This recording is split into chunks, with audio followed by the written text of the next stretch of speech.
மெய்யா இருக்கிற படம் நம்ம எல்லாருமே பார்த்துருப்போம். அந்த படம் நமக்கு எவ்வளோ பிடிச்சிருந்ததுல ஒரு 2 பேருக்குள்ள இருக்க கான்வர்சேஷனை உட்காந்து ஒரு படம் முழுக்க பார்க்க முடியுமா அப்படிங்கிறத மாற்றி அந்த படத்தை அவ்வளோ பியூட்டிஃபுல்லாக எடுத்திருப்பாரு பிரேம் அவர்கள். கிட்டத்தட்ட அதே மாதிரியான ஒரு ஃபீல் கொடுக்கக்கூடிய ஒரு படம் தான் சின்ன சின்ன ஆசை அப்படிங்கிற ஒரு படம். மலையாளம் ஆக்டர் இந்திரன்ஸும் மதுஷாவும் தான் லீட் ரோல் பண்ணியிருக்காங்க.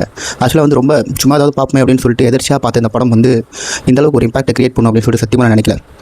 வாரணாசி தான் அந்த படத்தை எடுத்திருக்காங்க. வாரணாசியோட பியூட்டி அவ்வளோ அழகாக அந்த படம் முழுக்க காமிச்சிருக்காங்க.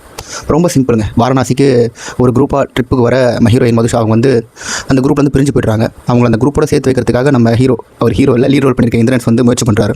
இவங்க 2 பேருக்கும் நடுவில் இருக்க இந்த கான்வர்சேஷன் இருக்குல்ல, இதுதான் அந்த படம் முழுக்க வந்திருக்கு.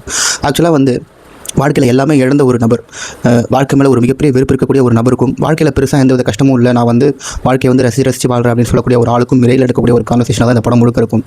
இந்த படத்தில் டைலாக்ஸ் ஆகட்டும், அவங்க 2 பேரோட ஆக்டிங் ஆகட்டும், அண்ட் வாரணாசியை சுற்றி அவ்வளோ அழகாக காமிச்சிருப்பாங்க. இந்த படம் முழுக்க ஒரு கான்வர்சேஷன் நாங்கள் பில்ட் ஆகிட்டே இருக்கும். ஒவ்வொரு இடத்துலையும் அவங்க வந்து மனுஷங்க மேலே வெறுப்பாக இருந்து அவங்க எப்படி வந்து அவங்க ஒரு நாள் வந்து அவங்க லைஃப்பில் எவ்வளோ பெரிய ஒரு மாற்றத்தை உண்டு பண்ணுது அப்படிங்கிற ஒரு அழகான ஒரு ஸ்டோரியாக ரொம்பவே பியூட்டிஃபுல்லாக சொல்லியிருந்தாங்க இந்த படம் முழுக்க.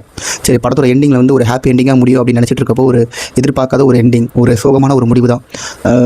உண்மையில அந்த எண்டிங்கை பார்க்கும்போது உண்மையில ரொம்ப கண்ணெல்லாம் கலங்கிருச்சு. எனக்கு என்னடா அது இப்படியா ஒரு எண்டிங் இருக்கணும் அப்படின்னு சொல்லிட்டு. படத்தை தாண்டி எனக்கு என்னென்னா, இந்த மனுஷங்க இருக்காங்களே, அவங்க என்ன தான் காசு பணம் அப்படின்னு சொல்லிட்டு ஓடிட்டே இருந்தாலும் கடைசியில் அவங்க வந்து நிற்கக்கூடிய இடம் தெரியுமா? இன்னொரு சக மனுஷன் தான்.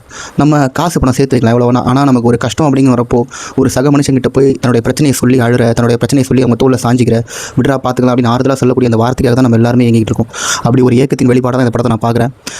படம் ஜியோ ஹாட்ஸ்டாரில் இருக்குது. சின்ன சின்ன ஆசை அப்படிங்கிற படம். டைம் இருந்தால் போய் பாருங்கள், கண்டிப்பாக உங்களுக்கு பிடிக்கும். இந்த மாதிரியான ஃபீல் குட் மூவிஸை வந்து பார்க்க தவறிட்டு அதுக்கப்புறம் ரொம்ப வருஷம் கழிச்சு வந்து இந்த படம் இந்த மாதிரி ஒரு படத்தை மிஸ் பண்ணிட்டோம் அப்படின்னு சொல்லிட்டு புலம்புறது நம்ம வேலையாக இருக்குது. அந்த வகையில் நான் மிஸ் பண்ண இந்த படம் தான் சின்ன சின்ன ஆசை அப்படிங்கிற படம். ஜியோ ஹாட்ஸ்டாரில் இருக்குது. கண்டிப்பாக போய் பாருங்கள், உங்களுக்கு பிடிக்கும். பார்த்துட்டு வந்து படம் அப்படின்னு சொல்லிட்டு கமெண்ட் செக்ஷனில் சொல்லுங்கள். ஓகே, பாய்.